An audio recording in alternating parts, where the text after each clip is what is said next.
que c'est comme un thérapeute, mais qui se spécialise plus au niveau de la sexualité, santé sexuelle, relations des gens à ce niveau-là. À qui ça s'adresse? Tout le monde. Se poser la question, c'est d'y répondre, hein? Donc, si on veut parler de sexe, on va voir un sexologue. Ben, sexologue, oui, c'est évident. Manon, on veut savoir quand un couple ou quand une personne, un homme ou une femme, décide de consulter un sexologue, il le fait dans quelles intentions et ça se passe comment? Bien, en général, avant qu'ils décident de consulter, ils ont attendu souvent trop longtemps. Hein, les gens sont gênés de consulter. Ça demande du courage pour consulter. Souvent, les gens arrivent dans le bureau et disent « Je pensais pas que j'étais rendu là », comme si c'était de s'abaisser, comme si c'était une honte. C'est épouvantable d'être rendu à consulter. Alors que quand on a mal aux dents, on va chez le dentiste. Quand on ne voit plus bien, on va chercher des lunettes. On n'a pas de problème avec ça. Donc, les gens consultent de plus en plus facilement, mais souvent, les gens attendent trop longtemps. Il y a une honte réelle de Il y a une repêchage. gêne, c'est associé à la santé mentale. Je suis pas fou, être fou. Encore, la psychologie est plus poussée. Les gens consultent plus des psychologues, mais il y a Quelle est encore la des différence, préjugés. Manon, entre consulter un psychologue et consulter un sexologue? Un sexologue. Bien, le sexologue est spécialisé en ce qui concerne toute la sexualité. Il faut savoir que le sexologue est aussi psychothérapeute parce que la sexualité fait partie de la personne. Alors, souvent, on a tendance à voir les sexologues comme des mécaniciens du sexe. Comme dans le Vox Pop, on parle, ce que les gens décrivent, c'est plus un éducateur sexuel, un éducateur sexologue. Comme s'il donnait des cours. Oui, mais puis ça peut être ça, parce que les sexologues sont formés à l'Université du Québec à Montréal. C'est la seule université au monde qui forme des sexologues. C'est important de le dire. Là. Ça n'existe pas nulle part ailleurs des professionnels formés en sexologie du début jusqu'à la fin.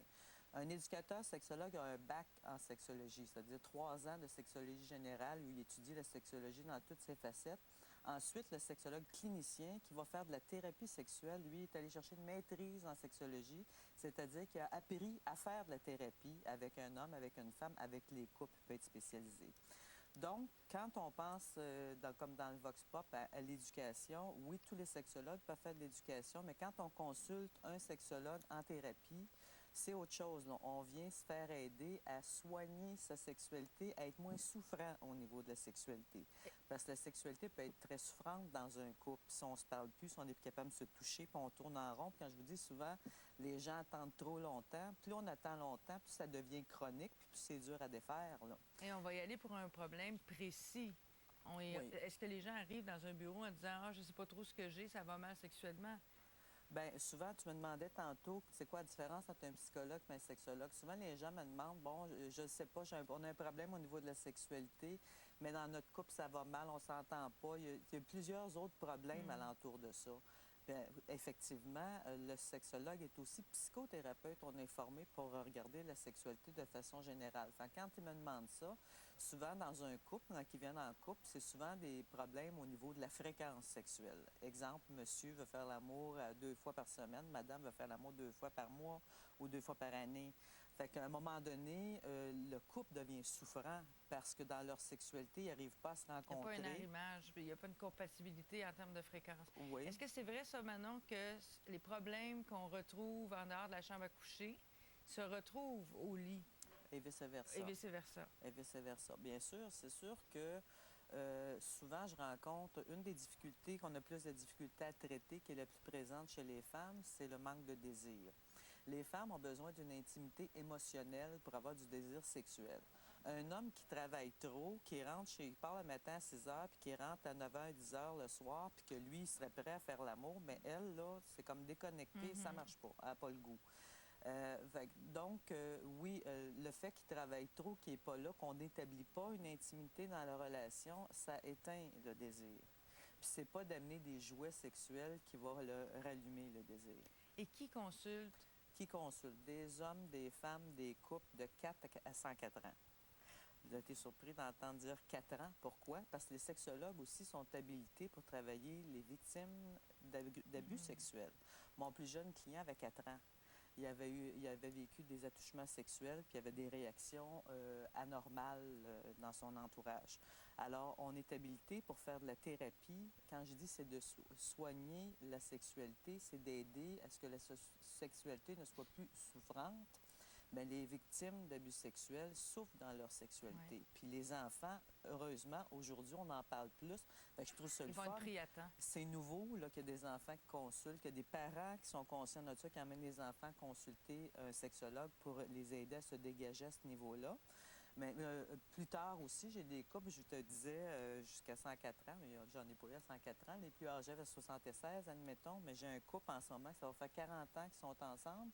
Et puis, ils viennent consulter parce qu'au niveau de la sexualité, c'est insatisfaisant. Puis c'est comme s'ils découvrent plein de choses. Ils se redécouvrent. Puis des choses qu'ils ne connaissaient pas un de l'autre après 40 ans, sont épatés les deux de voir ça. Là. Et on n'est pas obligé de consulter un sexologue en couple, on peut y aller en solo. Non, ça dépend. Si on a un problème au niveau du couple, moi, je préfère recevoir les gens en couple. Parce que ça ne me donne rien que madame me parle de monsieur, puis que monsieur me parle de madame, on va se parler comme ça. En individuel, oui, il y a des personnes qui viennent consulter parce que, bon, je suis inquiète, j'ai peur de la sexualité. Bon, admettons, je pense à une jeune femme qui n'a pas eu encore d'amoureux à 20 ans ou un homme qui est insécure au niveau de son identité sexuelle. Le sexologue travaille l'identité sexuelle. Être homme, être femme. Si je me sens pas séduisant, je me sens pas séduisante, je suis gênée, j'ai peur de pogner, j'ai peur de séduire, je suis pas à l'aise dans tout ça. Ah oui, ça fait il y a partie d'un tellement de cheminement. nuances dans la sexualité et c'est un travail d'une vie. Il faut Tout à fait, déboulonner tout à fait, et tout à fait. débloquer les gros morceaux au début. Puis Oui. après ça, on peut y aller en raffinement. En terminant, Manon, combien ça peut durer de semaines, là, une bonne thérapie pour dire qu'on est sur les rails dans notre sexualité? Ce qui est important de savoir, c'est si je fais une thérapie, c'est important la régularité. Les gens qui viennent une fois de temps en temps, il n'y a pas de résultat. Il faut venir au moins une fois par semaine ou aux 2 semaines, des rencontres d'1 heure. Puis pour ça, je vous dirais en moyenne 10 rencontres. Ça peut être de 5 à 20, ça dépend des personnes. Mais c'est sûr que la motivation et l'implication des gens qui consultent... Il fait pour beaucoup. Ben oui. Merci beaucoup.